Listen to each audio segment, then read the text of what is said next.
नमस्कार दोस्तों, एक बार फिर से स्वागत है आपके ही अपने YouTube चैनल हिंदी विद सूरज में। तो दोस्तों, हम देवरानी जेठानी की कहानी उपन्यास पढ़ रहे थे। उसका मैंने पार्ट 1 करा दिया था और पार्ट 2 मैंने डाल दिया था, लेकिन उसमें क्या हुआ कि बीच में कहीं पे मेरा माइक बंद हो गया है और वॉइस की प्रॉब्लम आ गई थी, तो जिस कारण मैंने उस वीडियो को क्या कर दिया, अनलिस्ट कर दिया। तो उसी का मैं पार्ट 2 फिर से लेके आ रहा हूँ और फिर हम अगला उपन्यास देखेंगे। बहुत जल्द कंटिन्यू रखेंगे इस क्लास को हम, लेकिन थोड़ी सी गड़बड़ हो गया था, उसके कारण वो पूरा वीडियो क्या हो गया, मेरा खराब हो गया। तो चलते हैं, पार्ट 1 में हमने क्या क्या कर लिया था वो देख लेते हैं और उसके बाद हम स्टार्ट करेंगे पार्ट 2 को। गौरी दत्त का है ये उपन्यास। आप पार्ट 1 आप देख लेना पहले, है ना। वो सारी चीजें रिपीट कराऊं मैंने ऊपर, उपन्यास के ऊपर अगर आप ढंग से पढ़ेंगे तो मैंने पात्र की पूरी डिटेल्स मैंने खुद बना के उस तरीके से क्या हुआ है इसमें काम, आप देखोगे तो आपको बहुत अच्छा लगेगा पार्ट 1। ठीक है, देखना जरूर पार्ट 1 आप, और डायरेक्ट पार्ट 2 में आ गए हो तो इसका कोई फायदा नहीं है ना। पार्ट 1 देखो पहले, उसके बाद पार्ट 2 देखो। अब देखो क्या बोल रहा है, मैं यहां तक था। उन्होंने कहा यहां से पढ़ते हैं। इतने में दिल्ला पांडे आए। पहले लाला आप पालागन की, फिर लड़के से बोले कि हाथ जोड़ पालागन कर, यह हमारे पुरोहित हैं। दिल्ला पांडे कौन है? पुरोहित होते हैं इनके, सर्वसुख के। तो सर्वसुख उनको नमस्कार करते हैं और अपने पोते को भी बोलते हैं कि हमने नमस्कार कर दिया, अब तुम भी इसको नमस्कार करो, इनको नमस्कार करो, सॉरी। उन्होंने कहा सुखी रहो लाला, और फिर बोले सर्वसुख जी, यह लड़का बड़ा बुद्धिमान और भाग्य वाला होगा। कौन है ये? नन्हे। नन्हे के लिए बात चल रही है, क्योंकि इसके सीधे दांत हैं, चौड़ा माथा है और हंसमुख है। इसकी सगाई बड़े घर की लेना। तो यहाँ पे ये क्वेश्चन बन सकता है, ये कोटेशन के रूप में पूछा जा सकता है कि यह लड़का बड़ा बुद्धिमान और भाग्य वाला होगा क्योंकि इसके सीधे दांत है, चौड़ा माथा है और हंसमुख है। यह कथन किसका है या ये किस उपन्यास का है? तो देवरानी जेठानी की कहानी से उपन्यास है। और ये किसने कहा है? तो आप याद रखेंगे दिल्ला पांडे ने, जो पुरोहित है, उन्होंने ये कहा। ये अच्छा पॉइंट है। लाला ने कहा देखो महाराज, तुम्हारी दया चाहिए। परमेश्वर ने बुढ़ापे में यह सूरत दिखाई है, कहीं जीवे सगाई बधाई तो पीछे है। पांडे जी ने कहा लाला साहब, दौलत राम की लड़की दुबली क्यों है? ठीक है, जो कि मुलिया है। दौलत राम जो सर्वसुख का बड़ा बेटा है, उसकी लड़की की बात चल रही है कि वो दुबली क्यों है। उन्होंने कहा महाराज, मादी थी और चुप हो रही। अब दौलत राम की लड़की 3 वर्ष की हो गई थी और जब 2 ही वर्ष की थी, एक दिन दौलत राम की बहू उसे छोटी दिल्ली और बड़ी दिल्ली दिखला रही थी। मतलब उसे खिलाते नहीं है, खिला रही थी वो, और घुघू माऊ के खिला रही थी, अर्थात कभी उछालती और लपकती और कभी पैरों पर बिठा के उसे नीचे करती। इससे लौंडिया की हंसली उतर गई। अब यहाँ पे प्रश्न क्या बनेगा कि जो मुलिया है, जो लड़की थी, उसकी जो हंसली उतरी है, जो हड्डी मतलब खिसक गई एक प्रकार से, कितने उम्र में थी उस समय पे वो? तो याद रखना, जब 2 वर्ष की थी, 2 वर्ष की। तो ये प्रश्न बन सकता है कि जो मुलिया की हंसली जो उतरी, वो कितनी उम्र में उतरी थी? तो 2 वर्ष की जब उसकी उम्र रही थी, तब उसके साथ ये घटना घटी थी। लौंडिया की हंसली उतर गई, रोई और चिल्लाई बहुत। वह तो सिबिया की चाची एक पड़ोसन थी, उसे बुलाया, उसने आके चढ़ाई। तो चढ़ाई किसने? वो सिबिया की चाची एक पड़ोसन थी, उसे बुलाया, उसने आके चढ़ाई। जिसको मैंने अंडरलाइन किया हुआ है ना रेड से, ये इसको आप डायरेक्ट भी लिख सकते हैं। यही वो पॉइंट होंगे जो होंगे, और जो इसमें रेड नहीं और क्योंकि मैं आपको बता रहा हूं। जैसे कि वही जो बच्चे के लिए होता है, दांत छिद्दे हैं, चौड़ा माथा है, हंसमुख है, दिल्ला पांडे बोल रहा है। एक बिरिया ऐसा ही और हुआ था कि यह अपनी लौंडिया को खसखस बराबर नित अफ्यून दिया करे थी। अफ्यून मतलब अफीम के लिए बात कर रही है, खसखस मतलब छोटा सा, मतलब नित अफ्यून दिया करे थी। वह इसलिए कि वह अपने काम धंधे में लगी रही थी। कहने का मतलब आज के जनरेशन में क्या होता है, छोटा बच्चा रो रहा है, उसको मोबाइल दे देता है, वो मोबाइल देखने में मस्त हो जाता है, और घर के लोग क्या होता है, काम करने लग जाते हैं। जो माँ होती है वो काम करना स्टार्ट कर देती है कि बच्चा रोएगा नहीं तो काम। उस समय पे वो क्या कर रही थी, अफीम सुंघा देती थी उसे, नशे की चीज। अब वो नशे में झूमेगा और चुप होकर शांत हो जाएगा, और इतने देर में वो अपना काम कर लेती थी। तो याद रखना ये किसके हाल है, ज्ञानों के हाल है, ज्ञानों। खसखस बराबर नित अफ्यून दिया करे थी वह, इसलिए कि वह अपने काम धंधे में लगी रही थी। वह चरख पूनी किया करती, लौंडिया नशे में खटोले पर पड़ी हुई खेला करती। एक दिन लौंडिया का जी अच्छा नहीं था, रोवे बहुत थी। उसने जाना कि इसका नशा उतर गया है, चने बराबर और दे दी, मतलब चने के बराबर उसने और दे दिया उसे। थोड़ी देर पीछे मुंह में झाग झाग हो गई, हुचकी भरने लगी। यह हाल देखकर सुखदेई की माँ, मतलब सुखदेई की माँ जो सर्व सुख लाल की पुत्री थी, छोटी सुखदेई, उसकी माँ ज्ञानों की सास ने दौलत राम को दुकान से बुलवाया। वह हकीम जी को लाया, तब उन्होंने रद्द करने की दवा दी। उससे कुछ आराम पड़ा और लौंडिया मरती मरती बची। तो जो लौंडिया, उसके साथ दो घटनाएं घटी, एक तो हंसली उतरने वाली और एक अफीम वाली। दौलत राम की बहू की भनेली, जिसका नाम नथिया था, भनेली मतलब सहेली के लिए बात आ रही है, नथिया था, कोर्ट पर रही थी। कहाँ रहती थी, कोर्ट पर, इस चीज को याद रखना। और कभी कभी इसके पास आया करे थी। उसका मालिक साहब लोगों में कपड़े की फेरी फिरा करे था। दीनानाथ कपड़े वाले की दुकान पर नौकर था। तो नथिया का पति कौन था, दीनानाथ। कहाँ थे, कोर्ट पर रही थी। जब साय काल को सारे दिन का हारा थका घर आता, कौन, दीनानाथ, नून तेल का छींकना ले बैठती, कौन, नथिया। कभी कहती मुझे गहना बना दे, रोटी छींकती, लड़ती भिड़ती, उसे रोटी ना करके देती। कहती कि फलाने की बहू को देख, गहने में लद रही है, उसका मालिक नित नई चीज लावे है, मेरे तो तेरे घर में आके भाग फूट गए। तो ये प्रश्न भी बन सकता है कि मेरे तो तेरे घर में आके भाग फूट गए, ये कथन किसका था, नथिया का कथन था। किसके लिए बोल रहा है, दीनानाथ को वो सुना रही है कि मेरे तेरे घर में आके क्या हो गया है, भाग फूट गए हैं। वह कहता, अरे भगवान जाने, भगवान रोटियों की क्यों कर गुजारा करे हैं, तुझे गहने पाते की सूझ रही है। एक ना सुनती, दिन रात दिन क्लेश रखती। वह दुखी होकर निकल गया और अपनी चिट्ठी भी नहीं भेजी। तो दीनानाथ जो है रोज के क्लेश के कारण क्या होता है, वो प्रदेश चले जाता है नौकरी करने। अब देखो इधर,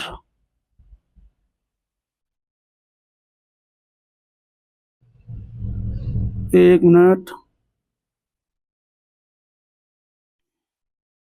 कुछ हो गया था, कोई दिक्कत नहीं। एक दिन वह अपनी भनेली से मिलने आई, कौन, नथिया। और भनेली कौन है, ज्ञानो। ज्ञानो से मिलने आती है। वह तो घर नहीं थी, छोटे लाल की बहू के पास चली गई। छोटे लाल की बहू कौन है, आनंदी। आनंदी के पास गई। उसने बड़े आदर सम्मान से उसे बिठाया और पूछा कि तुम्हारा क्या हाल है। उसने सारी विपदा अपनी कही और यह भी कहा कि मैंने सुना है कि बसंती का चाचा, बसंती का चाचा मतलब जो दीनानाथ और नथिया है, उसकी पुत्री का नाम है बसंती। और यहाँ पे पापा के लिए एक शब्द यूज होता है, प्रयोग हो रहा है, चाचा मतलब बाप। बाप के लिए चाचा शब्द का प्रयोग हो रहा है इसमें, इस उपन्यास में। इस चीज को याद रखना, बसंती का चाचा मतलब बसंती का पापा बोले तो दीनानाथ। और बोल कौन रहा है यहाँ पे, ये नथिया बोल रही है। और किसको बोल रही है, आनंदी को बोल रही है। ये दिमाग में पिक्चर बनाते हुए चलो, तब जाके डाउट क्लियर होके चलेंगे। कि बसंती का चाचा जयपुर में लक्ष्मी चंद सेठ की दुकान पर मुनीम है। तो ये यहाँ पे प्रश्न बनता है कि जयपुर में लक्ष्मी चंद सेठ की दुकान पर मुनीम है। इसको कैसे याद करेंगे आप, दीनानाथ ने घर किसके लिए, किस चक्कर में छोड़ा, लक्ष्मी के चक्कर में। इसलिए वो किसके वहां जाके नौकरी करने लग गया, लक्ष्मी के वहीं जाके नौकरी करने लगा जयपुर में। ठीक है, तुम मेरी तरफ से एक ऐसी चिट्ठी लिख दो कि वह हमको वहां बुला लें, वह आप यहां चला आए। और जैसा मेरा हाल है उसके लिखने में कुछ संदेह मत करो, मैं जीते जी तुम्हारा गुण नहीं भूलूंगी। छोटे लाल की बहू ने यह चिट्ठी लिखी। कौन सी चिट्ठी लिख दी उसने, देखो यहाँ पे, स्वाति श्री सर्वोपरि विराजमान सकल गुण निधान बसंती के लाला जी, बसंती की चाची की तरफ बसंती की चाची की राम राम बचना। और यहाँ पे नमस्कार के लिए राम राम बंचना आ रहा है, यहाँ पे इस चीज को भी याद रखना। जिस दिन से तुम यहां से गए हो बाल बच्चे मारे मारे फिरे हैं, तन पे कपड़ा नहीं, पेट की रोटी नहीं, कोई बात नहीं पूछता कि तुम कौन हो।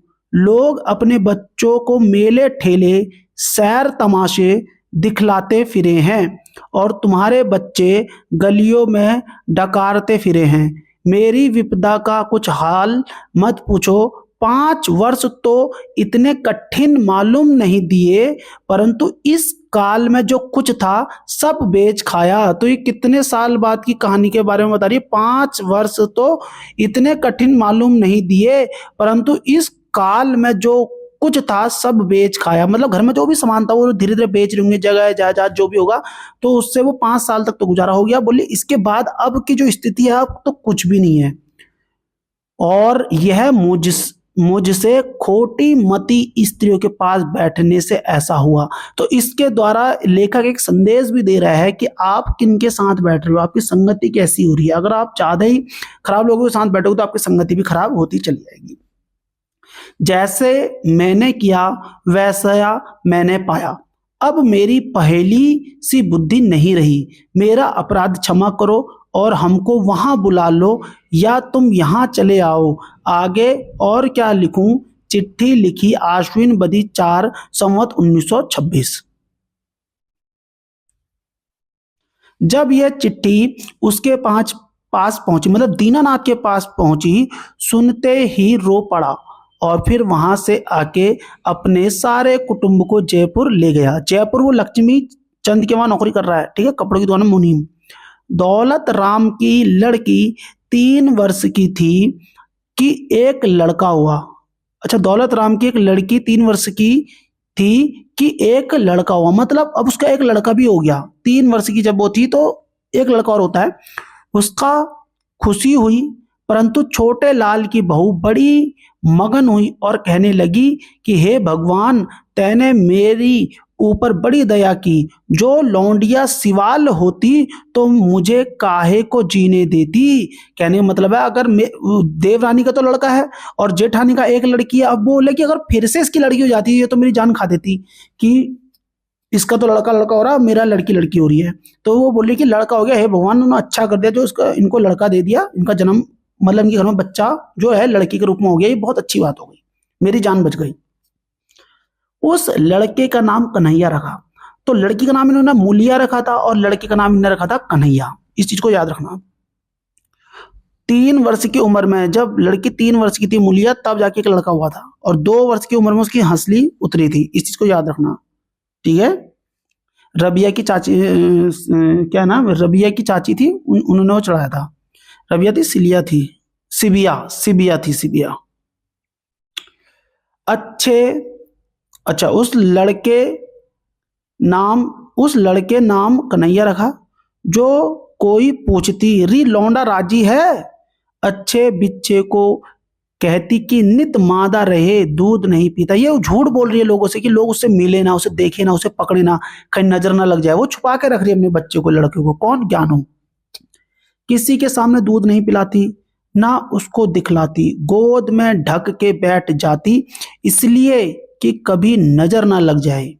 नित टोने टोट के गंडे तावीज करती रही थी। जो कोई सियाना दीवाना आता, इससे रुपया धेली मार ले जाता। अर्थात जो मूर्ख स्त्रियों के काम हैं और उनसे किसी प्रकार का लाभ नहीं है, किंतु बड़ी हानि है, सब करती और अपनी देवरानी को सुना सुना और स्त्रियों से कहती कि बहन बेटा तो हुआ है जो वैरी जीने देंगे, मेरा लड़का तो हुआ ही, आसपास वाले इसे जीने देंगे, तभी तो वो ये बात बोल रही है, ठीक है।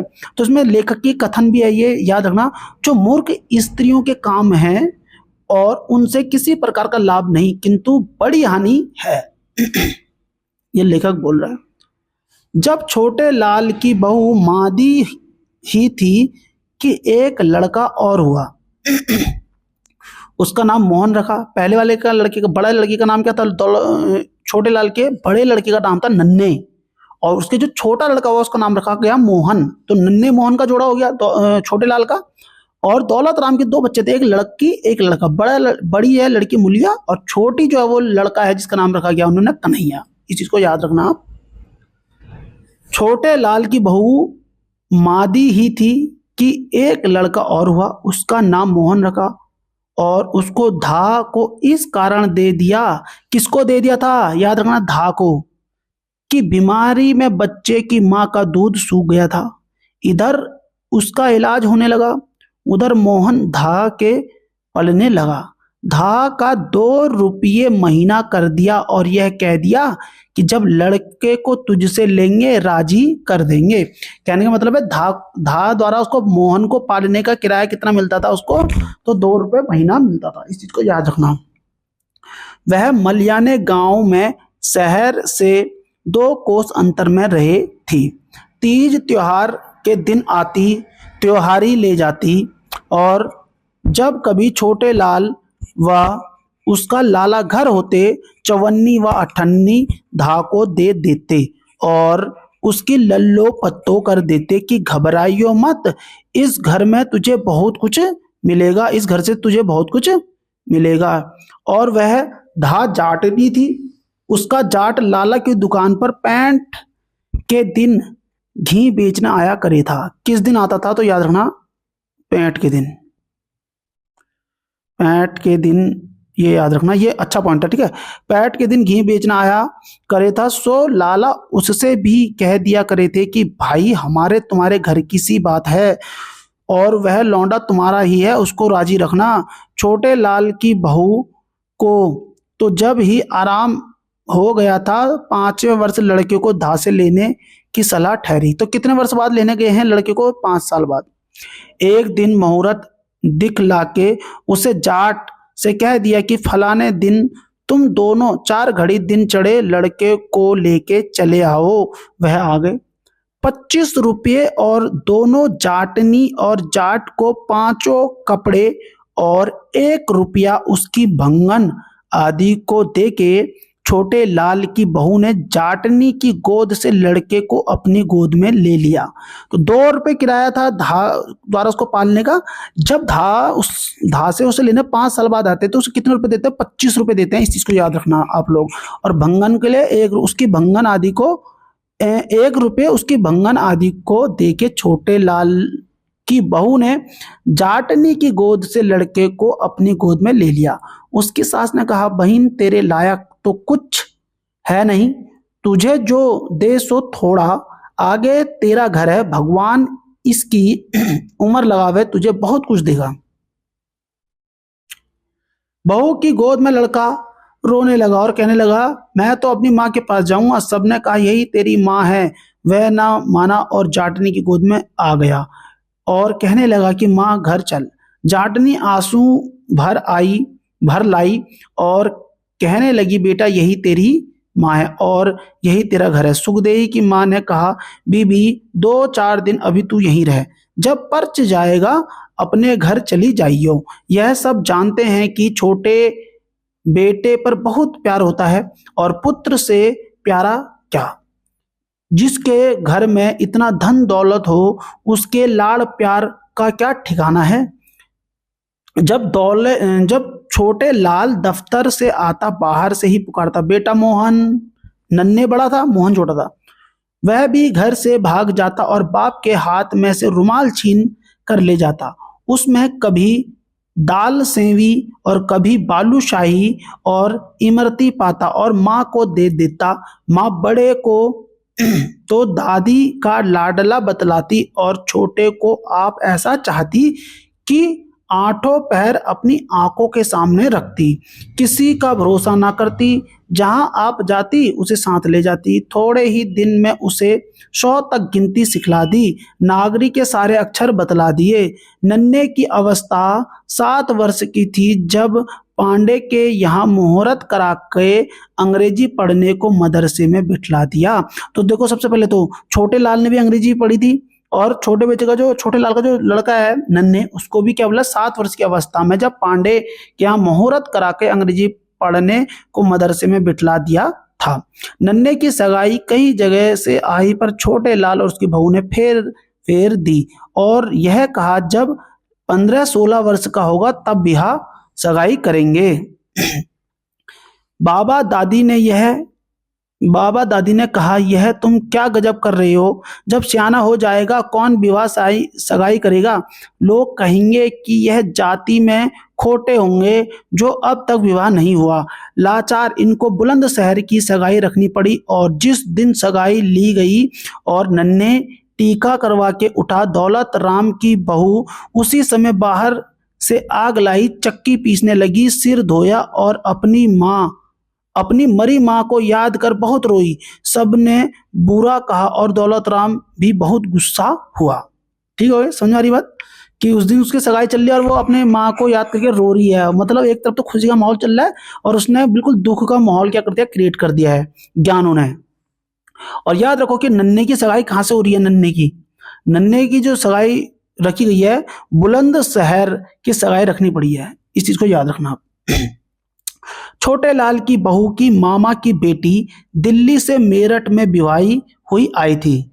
तो छोटे लाल की जो बहू है आनंदी की मामा की बेटी दिल्ली से मेरठ विवाही हुई आई थी। उसकी बेटी जब 9 वर्ष की थी, कोयल में शिवलाल बनिए के बेटे से विवाही गई और उसके भी एक ही बेटा था। ठीक है, विवाही गई। कहाँ विवाही गई है? जब वो 9 वर्ष की थी, कोयल में शिवलाल बनिए के बेटे से विवाही गई थी। एक दिन कोठे पर खड़ा पतंग उड़ा रहा था और पेच लड़ा रहा था। ऊपर को दृष्टि थी, आगे जो बड़ा धड़ाम से 3 मंजिले पर से नीचे आ रहा और पत्थर पर गिरा। हड्डियों का चकनाचूर हो गया, सिर में बहुत चोट लगी। 2 दिन जिया, तीसरे दिन मर गया। सो दिल्ली वाली की लौंडिया 10 वर्ष की अवस्था में विधवा हो गई, जो कि आनंदी की मामा की लड़की थी। किरपी नाम था उसका। नाम क्या है? किरपी। बड़ी भोली लौंडिया थी, ऊपर को निगाह उठा के नहीं देखी थी। अपनी मासी से विष्णु सहस्त्र नाम पढ़ लिया था। ठीक है, क्या पढ़ा था उसने? तो याद रखना, मासी से विष्णु और सहस्त्र नाम पढ़ लिया था। नित्य पाठ किया करे थी और जाप करे थी। कथा वार्ता सुनती रही थी। कार्तिक और माघ नहाती, चंद्रायण के व्रत करती। माँ ने तुलसी का विवाह और अनंत चौदस का उद्यापन करवा दिया था। जगन्नाथ और बद्रीनाथ के भी दर्शन कराई थी। कौन? कृपी। कभी कभी अपनी माँ के पास मासी से मिलने आया करे थी। वह इसे देख देख बड़ी दुखी होती और अपनी बहन से कहती कि देखो, इस लौंडिया ने देखा ही क्या है। यह क्या जानेगी कि मैं भी जगत में आई थी। किसी के जी की कोई क्या जाने हैं। इसके जी में क्या क्या आती होगी। इसके साथ की लौंडिया अच्छा खावे है, पहने हैं, हंसे हैं, बोले हैं, गावे हैं, बजावे हैं। क्या इसका जी नहीं चाहता होगा? 7 फेरों की गुनाहगार है। पत्थर तो हमारी जाति में पड़े हैं। मुसलमानों और साहब लोगों में दूसरा विवाह हो जाया है और अब तो बंगालियों में भी होने लगा है। जाट, गुजर, नाई, धोबी, कहार, अहीर आदियों में तो दूसरे विवाह की कुछ रोक टोक नहीं। आगे धर्मशास्त्र में भी लिखा है कि जिस स्त्री का उसके पति से संभाषण नहीं हुआ हो और विवाह के पीछे पति का देहांत हो जाए तो वहां पुनर्विवाह योग्य है, अर्थात उस स्त्री का दूसरा विवाह कर देने से कुछ दोष नहीं। ये कौन बोल रही है? उसकी मौसी। किसकी? इस कृपी की। वह सुन के कहने लगी, फिर क्या कीजिए बहन, लौकिक के विरुद्ध भी तो नहीं किया जा सकता, लोगों के समाज के विरुद्ध भी नहीं किया जा सकता। दौलत राम की लौंडिया मुलिया के कनागतों में गोबर की सांझी बनाई। दीवे बले मोहल्ले की लौंडिया इकट्ठी हो जाती और यह गीत गाती।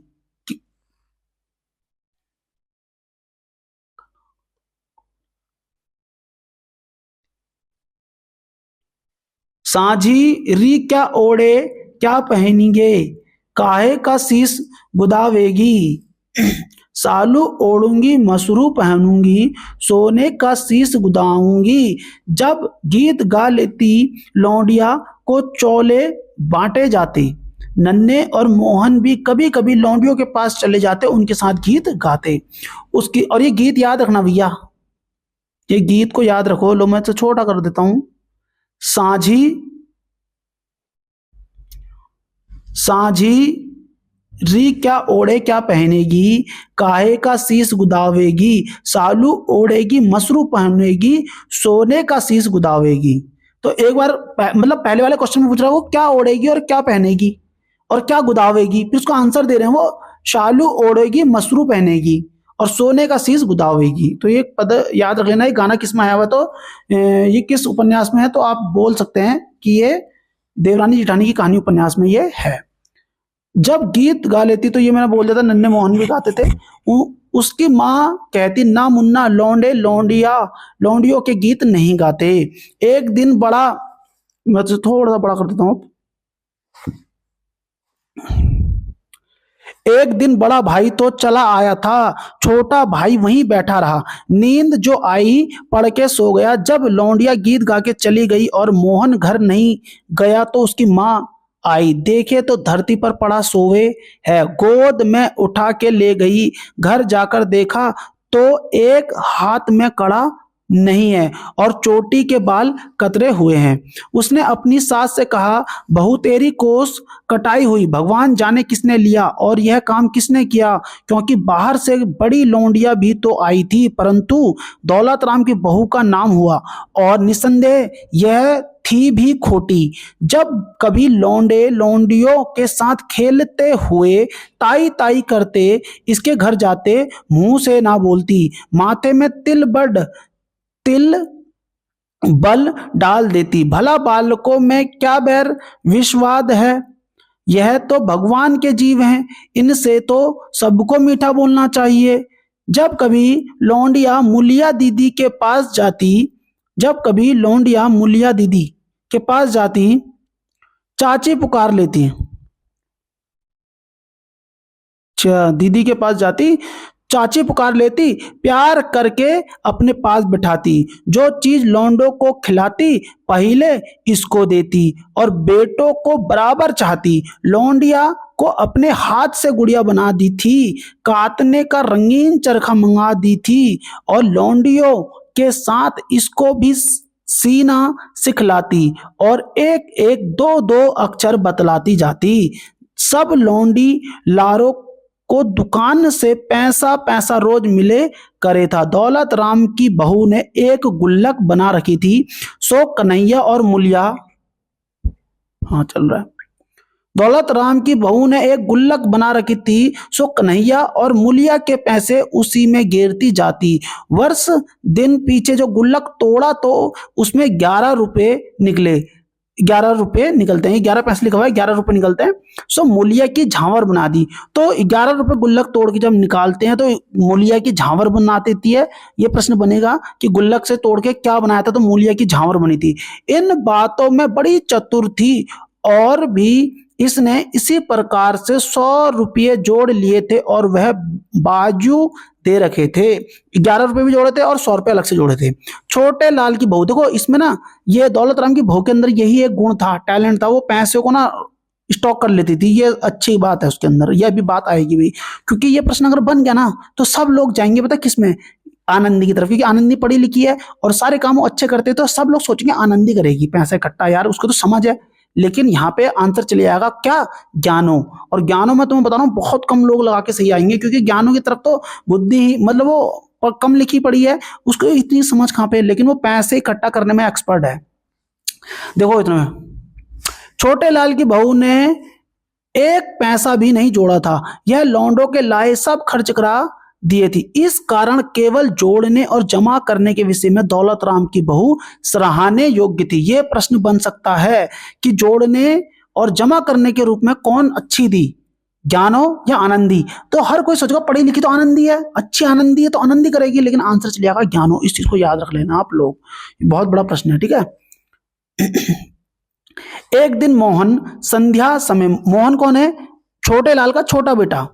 एक दिन मोहन संध्या समय खेलते खेलते घर में से बाहर चला आया। दिवाली के दिन थे। एक जुआरी ने, जो देखने में भला आदमी दिख पड़े था, आते ही मोहन को गोद में उठा लिया और कहा कि तेरे बाबा ने तुझे खांड के खिलौने देने को बुलाया और आज बाजार में बड़ा तमाशा होगा।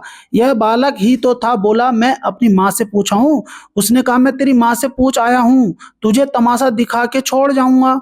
जाड़ा जाड़ा कह के उसे अपनी चादर में दुबका लिया और जंगल को ले गया। अंधेरी रात थी। चिम्मन तिवाड़ी, ये याद रखना स्टमक पॉइंट, चिम्मन तिवाड़ी के बाग में ले जाके उसने बोला कि तुम मुझे अपना गहना दे दो। वह रोने लगा। फिर उसने कहा, जो जुआरी था, फिर उसने कहा जो रोवेगा तो गला घोट के कुएं में गिर दूंगा। तुम जानो अपनी जान सबको प्यारी है। बेचारा बालक डर गया और चुप हो रहा। उसने इसके कड़े कड़े, हाथ के कड़े, कान की बाली और कमर की तगड़ी, तगड़ी गले कमर में लगाते हैं, तगड़ी उतार ली और बाएं हाथ की उंगली, दाएं हाथ की नहीं, बाएं हाथ की उंगली में जो सोने की अंगूठी थी उसको ऐसा दांतों से किचकिचा कर खींचा कि उंगली में लहू निकलने लगा। फिर इस निर्दयी ने उस बालक से पूछा कि तुम मुझे पहचाने भी है? उसने कहा नहीं। यह सुन और उसे एक गड्ढे में धक्का दे चंपत हुआ।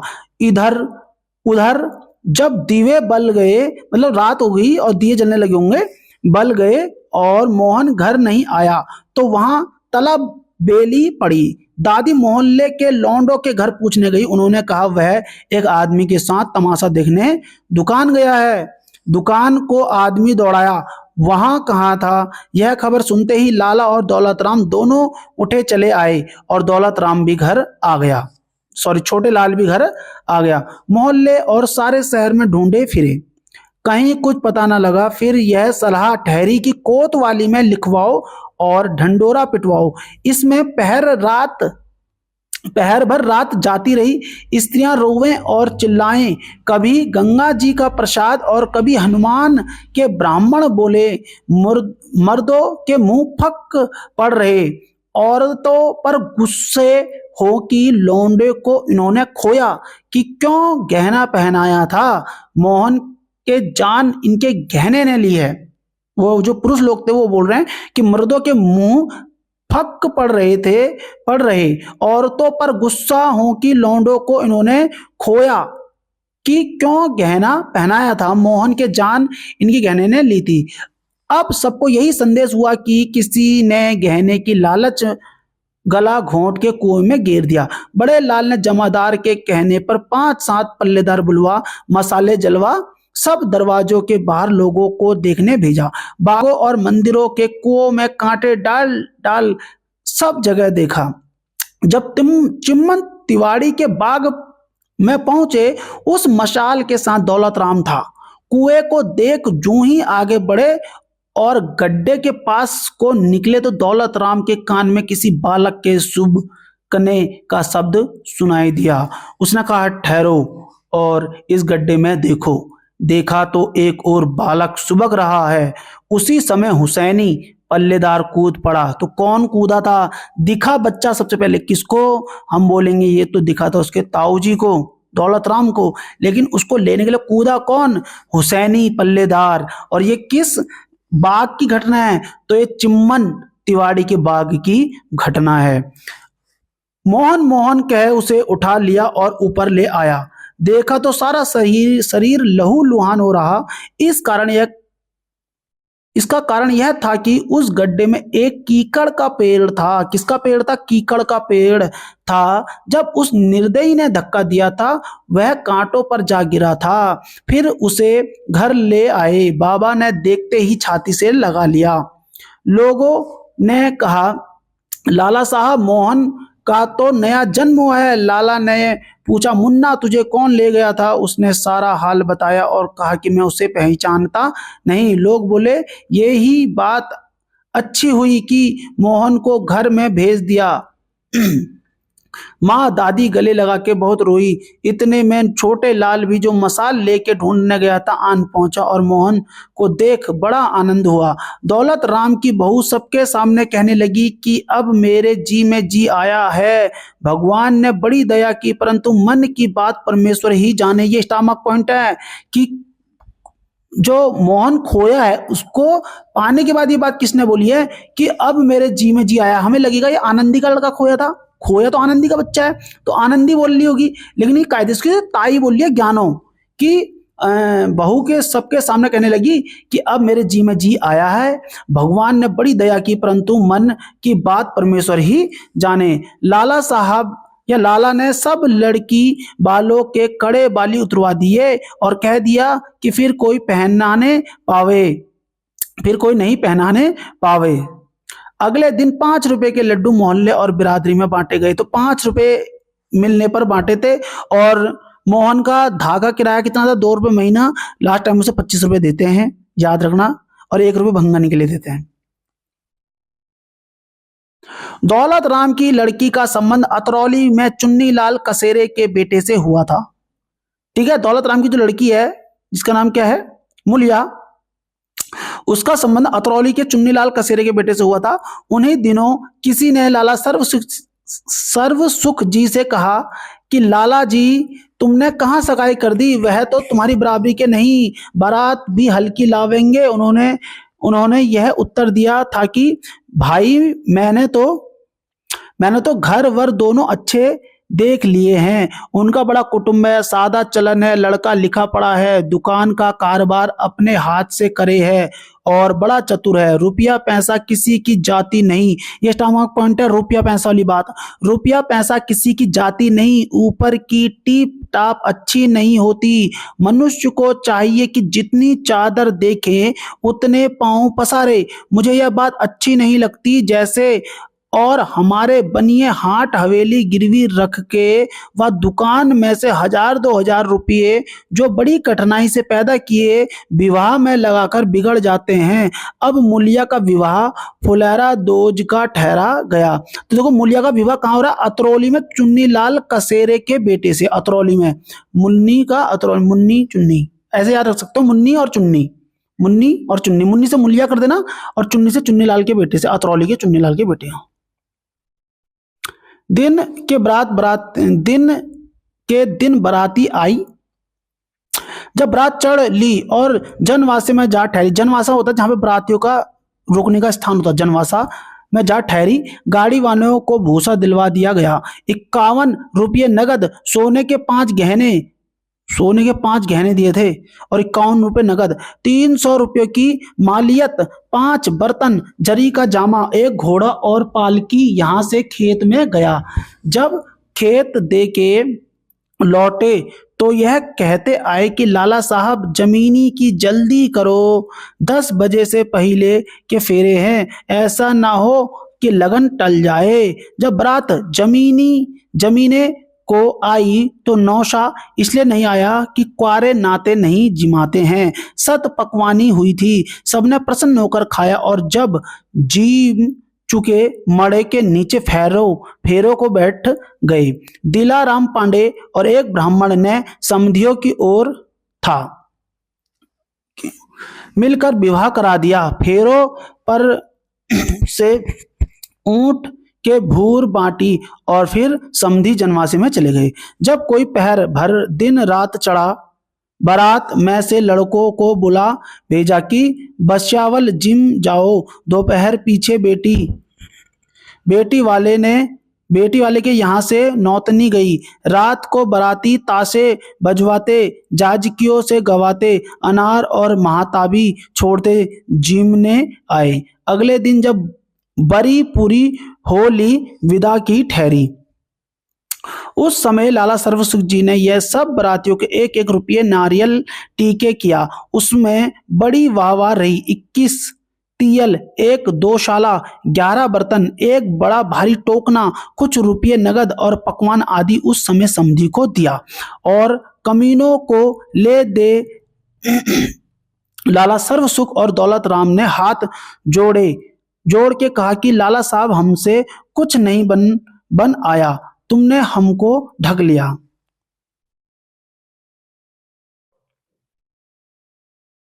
वह बोले, लाला तुमने हमारा घर भर के बाहर भर दिया, फिर दूल्हा और दुल्हन को पलंग पर बिठा के धान बोए। ये रिवाज हो गया कुछ ना कुछ उनके। लौंडिया रोने लगी कि मैं तो सासू के नहीं जाऊंगी। उस समय उसकी माँ, दादी और चाची समेत जो स्त्रियां खड़ी थी सब आंसू भर लाई। उन सबको रोते देख दौलत राम की आंखों में भी आंसू निकल पड़े और कहने लगा, बेटी रोवे मत, तुझे जल्दी बुला लेंगे। फिर लड़की और लड़के को पालकी में बिठा दिया और बुढ़ाने दरवाजे तक सब बिरादरी के आदमी बारात को पहुंचाने आए। समधियों से राम राम कर अपने अपने घर चले गए। लाला सर्वसुख जी की सलाह 3 रोटी देने की थी, कहीं छोटे लाल के मुंह से निकल गई थी कि 2 ही रोटी बहुत है। इस बात पर दौलत राम की बहू बहुत नाची कूदी और कहने लगी कि छोटे लाल की गांठ का क्या खर्च हो रहा था, अभी तो मालिक बैठा है। नन्हे की सगाई बुलंदशहर में झुन्नी मुन्नी के यहाँ हुई थी। अच्छा, वह खत्ती भरा करे था। नाज का भाव जो गिरा, उन्होंने अपनी चारों खत्ती बेच दी, उसमें उनको 2000 रुपये बन रहे। सो उन्होंने यह सलाह की कि भाई लौंडिया का विवाह कर दो, यह इसी के भाग के हैं। विवाह सुझवा के सर्वसुख जी को एक चिट्ठी भेजी कि सतुआ तीज का विवाह न केवल सूझे है, बहुत शुभ भी है, सो तुमको रखना होगा। और पीछे से नाई साहे चिट्ठी लेके आवेगा। जब यह चिट्ठी यहाँ आई, लाला ने छोटे लाल और दौलत राम को उनकी माँ के सामने बुला के सलाह की, ये ही ठहरी कि रख लो, जहां 100 नहीं समाए। छोटे लाल ने कहा कि हमें अपने काम से काम है, बहुत सी टिप टॉप में कहा कि नमूद मरी जा रही है। ये क्वेश्चन बन सकता है, देखो कि कहा हमें अपने काम से काम है, बहुत सी टिप टॉप में कहा कि नमूद मरी जा रही है। किसने बोला है? छोटे लाल ने बोला था। लाला की घरवाली बोली, कल को 2 रुपयों का कुसुम्भ भेज देना, हम रैनी तो चढ़ा लें और गोटा किनारी लेते आना, दिन के रह गए हैं, आगे सीना पिरोना है। लाला बोले, यह सब काम दौलत राम कर देगा। और भाई छोटे लाल, कल चौधरी को बुला के पूछो तो सही कि कितने कितने गाड़ी हो रहे हैं। छोटे लाल ने कहा, पहले सवारी लिखी जाए कि कितनी बहीली जाएगी, तब 2 जगह पूछकर किराया कर लेंगे। दौलत राम ने कहा, चबीनी तो 2 दिन पहले हो जाएगी, क्योंकि गर्मी के दिन हैं, बहुत दिन में पकवान बुझ जा रहा है। अगले दिन यहाँ से बुलंदशहर की चिट्ठी का उत्तर लिख दिया गया और थोड़े दिन पीछे वहां से नाई साहे चिट्ठी लेके आया। उसमें 7 बान लौंडे के और 5 बान लौंडिया के लिखे थे। कितने? 7 बान लौंडे के और 5 बान लौंडिया के लिखे थे। तिवास के दिन सारी बिरादरी को जेवन हार हुई। जो जीवने नहीं आया उसका परोसा घर बैठे गया। जब लौंडा घोड़ी चढ़ लिया, रात को बारात चल दी और हापुड़ जा ठहरी। वहां लाला ने पहले ही आदमी भेज दिए कि वहां जाकर बंसीधर से कह के बाग में कढ़ाई चढ़वा दें, सो वहां सब सामान तैयार होगा। तो बंसीधर के वहां पे तुम्हें पता ही है, जो सुखदेई है इसकी छोटी वाली लड़की, उसका विवाह हो रखा था। लाला ने बरातियों से कहा, लो भाई, नहा धो के पहले भोजन कर लो। रात को चवीनी बांट के फिर चल दिए और दोपहर से पहले बुलंदशहर जा पहुंचे। शहर के बाहर से बेटी वाले के घर खबर करने को नाई भेज दिया। जब बारात चढ़ ली, गाड़ी वालों से दाने भूसे पर तकरार हुई। ताशे वालों और जाजकियों ने एक एक आदमी के 2-2 परोसे मांगे। जब वार द्वारी हो चुकी, तब 900 के जनवासे में ले गए। और जब लौंडा फेरों पर से उठ के थापा पूजने गया, वहां उसने यह 4 छन्न कहे और एक एक छन्न का 1-1 रुपया मिला। तो जो नन्हे जो बुलंदशहर में अपने ससुराल में जो उसने छन गए हैं, तो उसने कितने छन गए हैं? 4 छन गए उसने। सबसे पहले तो 4 छन, और हर छन में से 1-1 रुपये मिला। पहला छन पिराकी अय्या और छन पिरा की जोड़ा, दूसरा छन जब कहूंगा जब ससुर देगा घोड़ा। ठीक है, तो पहला छन वो ससुर को कह रहा है, दूसरा कह रहा है वो सास को। छन पिरा की अय्या और छन पिरा की धार, अब का छन जब कहूं जब सासू देगी हार। तो ससुर से उसने घोड़ा मांगा है और सास से उसने हार मांगा है। समझ लो, जो महिलाएं होती है वो हार पहनती है और अधिकतर जो घोड़े की सवारी कर रहे हैं वो पुरुष ही करेंगे, जो राजा लोग होते हैं वो पुरुष। तो इस तरीके से घोड़ा। छन पिरा की अय्या और छन पिरा की बोता, धौसा लेके ब्याहने आया सर्व सिख का पोता। ठीक है, बोता और पोता, अपने पोता के लिए सर्व सुख के जगह जो दादाजी का नाम उन्होंने लिया वो तीसरे छन में लिखा है। छन पिरा की अय्या और छन पिरा की बोता, धौसा लेके ब्याहने आया सर्व सुख का पोता। यह सुनकर सब स्त्रियां हंस पड़ी और कहा, तीन हुए हैं, एक और कह दो। चौथा बोलता है, छन पिरा की अय्या और छन पिरा की खुरमा, तुम्हारी बेटी ऐसी रखूं जैसे आंखों में का सुरमा। तो ये बात उसने अपनी दुल्हन के लिए भी कह दी। तो पहले उसने अपने पिता के मतलब ससुर के लिए कही है, घोड़ा वाली बात कही है, जोड़ा और घोड़ा की। और अगर सास की बात करें तो धार और उसने हार की बात करी है। तीसरे में उसने कहा है बोता और पोता। चौथे में उसने कहा है खुरमा और सुरमा। 2 रात बारात वहां रही और विदा होकर बाराती आनंद पूर्वक अपने घर आ गए। यहाँ खोड़िए में अर्थात विवाह वाली रात को अड़ोसन और बिरादरी की स्त्रियां इकट्ठी हुई। सबने गाया बजाया, पैसा पैसा बेल का दिया, नाच कूद हो रहा था कि चौधरी की बहू ने कहा, अरे दौलत राम की बहू कहाँ है? उसकी सास बोली, अपने घर पड़ी सोए है। उसने कहा, यहाँ क्यों नहीं आई? कहीं लड़ी तो नहीं थी? छोटे लाल की बहू ने कहा, नहीं जी, यहाँ तो उसे किसी ने आधी बात भी नहीं कही। वह बोली, उसे मैं लाऊं हूं, और 2-4 लुगाइयों को साथ ले उसके घर पहुंची और शर्मा शर्मी सोती को उठा के लाई और सबके बीच बिठा के उससे ढोलक बजवाई। वह बेचारी गाना बजाना क्या जाने थी। ढोलकी के बजते ही सब लुगाइयां हंस पड़ी। वह वहां से उठ खड़ी हुई और रूस के अपने घर चली गई। सबने मनाया फिर ना बैठी। अब लाला सर्व सुख जी बहुत बूढ़े हो गए थे। दुकान का काम तो बड़े बेटे दौलत राम ने संभाल लिया था, परंतु लाठी लेके लुढ़कते लुढ़कते दोपहर पीछे रोटी खा के दुकान चले जाया करे थे। छोटे लाल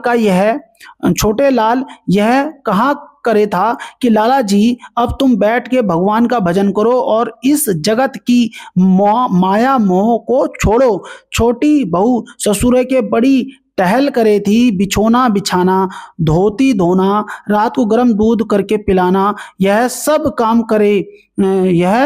काम यही करे थी। और अपने भनेलियों से कहती कि जी, ये हमारे तीर्थ हैं, हमारे कहाँ भाग जो अपने बड़ों की टहल करें। धर्मशास्त्र में लिखा, ये स्टॉमक पॉइंट अब यही वाला धर्मशास्त्र वाला। धर्मशास्त्र में लिखा है कि जो अपने बड़ों की टहल करते हैं उनके कुल की वृद्धि होती है और स्वर्ग प्राप्त होता है। ये आनंदी बोल रही है। जब कभी वह बूढ़ा दौलत राम की बहू मतलब ज्ञानों के पास से पानी मांगता वह और काम को कहता तो काम तो क्या करती, परंतु कहती कि उत्ता मरता भी तो ना, रात दिन कान खा है। तो ये देखो, ये ज्ञानों क्या बोल रही है उसके लिए। देखो आनंदी क्या बोलती है, धर्मशास्त्र में लिखा है कि अपने बड़ों की टहल करते हैं उनके कुल में वृद्धि होती है और स्वर्ग प्राप्त होता है। लेकिन वहीं पे ज्ञानों क्या बोल रही है कि उत्ता मरता भी तो ना है, रात दिन कान खाए। वह कहता, हाँ बहु सच है, हमारी यह कहावत है, दांत घिसे और खुर घिसे पीठ बोझ न ले, ऐसे बूढ़े बैल को कौन बांध भूस दे। ठीक है, तो ये सर्वसुख का कथन है, ये याद रखना। बुढ़िया उतनी नहीं थक गई थी, अपना काम अपने हाथ से कर ले थी।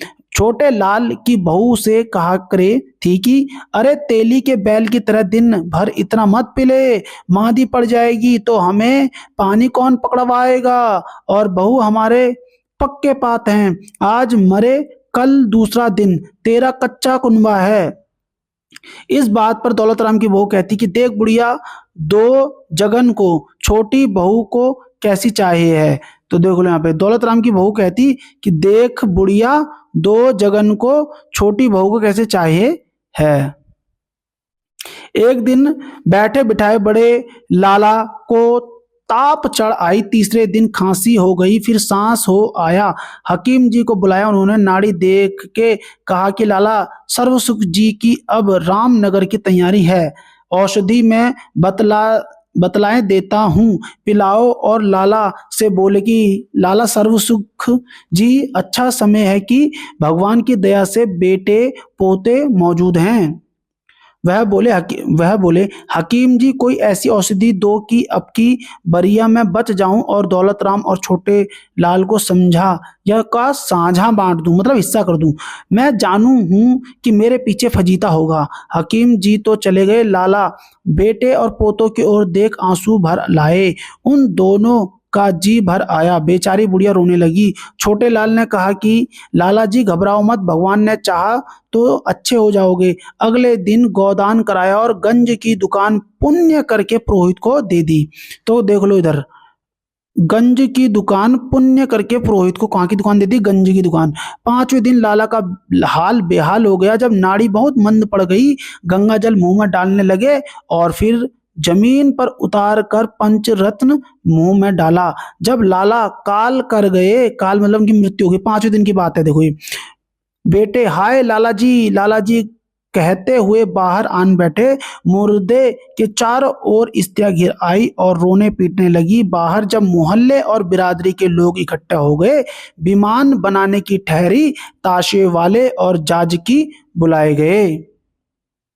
जब कोई मोहल्ले व बिरादरी में से आता, यह कहता कि लाला सर्वसुख जी बड़े भाग्यवान थे, जिनके बेटे पोते मौजूद हैं, उनका आज तो खुशी का दिन है। कोई कहता कि साहिब जहां मिल जाए थे, पहले ही राम राम कर लेते थे, अच्छा स्वभाव था। पुरोहित जी बोले कि महाराज, उन्होंने अपने जीते जी एक काम अच्छा किया। इस काल में जितने कंगले आए, सबको पाव भर दाने दिए। तो यहाँ पे एक पॉइंट है, इसको जरा दोबारा पढ़ूंगा मैं।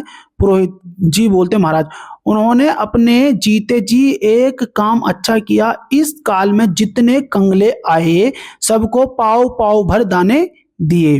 अब देखो, जब दोनों भाई भद्र हो चुके, पिंजरी को उठा अंदर ले गए और मुर्दे को नहला धुला तख्तों पर रख दिया और एक दोशाला ऊपर डाल दिया और जरी की झालर ऊपर लगाए। चारों ओर झंडियां लगाई गई।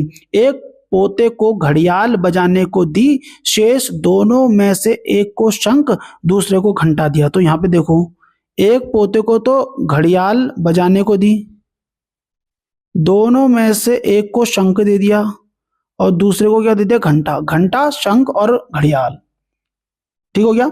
सुखदेही का बेटा, देखो सुखदेही का बेटा शिव दयाल यहाँ मंडी में मुंज बेचने आया था।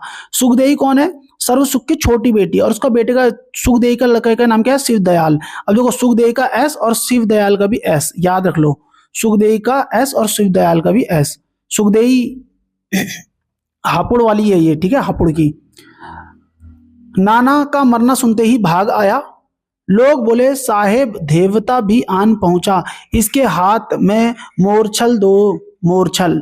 फिर राम राम सत्य कहते मुर्दे को मरघट में ले पहुंचे। औरतें भी पीछे से सूर्य कुंड नहाने गई। 3 दिन तक बड़े हासे तमाशे रहे। तीसरे दिन जब उठावनी हो चुकी, 10वें दिन नहान धोवन हुआ। 11वें दिन एकादश में आचार्य को बहुत माल दिया और लाला के हुलास सूंघने की चांदी की डिबिया भी दे दी। 13वें दिन सारी बिरादरी को जेवनार हुई, पक्का परोसा किया और मोहल्ले में भी बांटा।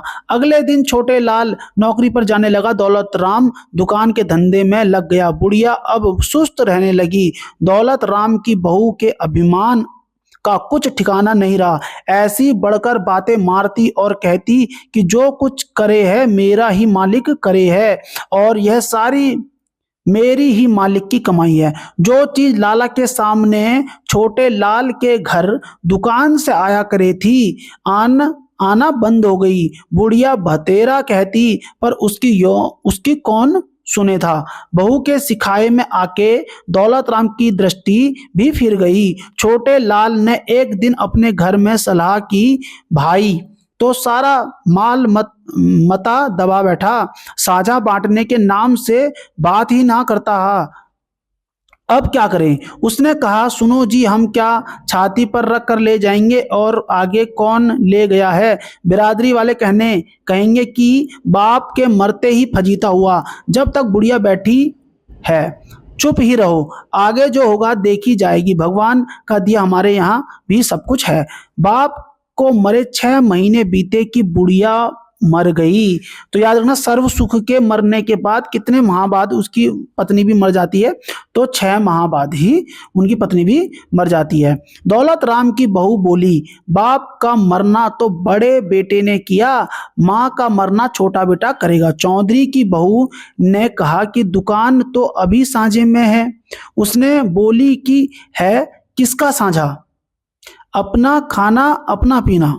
बाहर मर्दों में भी यही चर्चा फैली। दौलत राम ने एक न मानी, छोटे लाल का ही खर्च उठा। माँ को बड़े गाजे बाजे के साथ निकाला।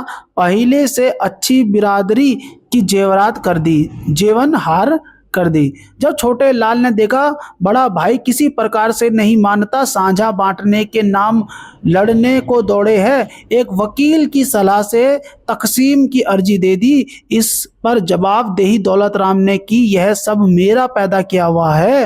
हाकिम ने इस मुकदमे को पंचायत में भेज दिया।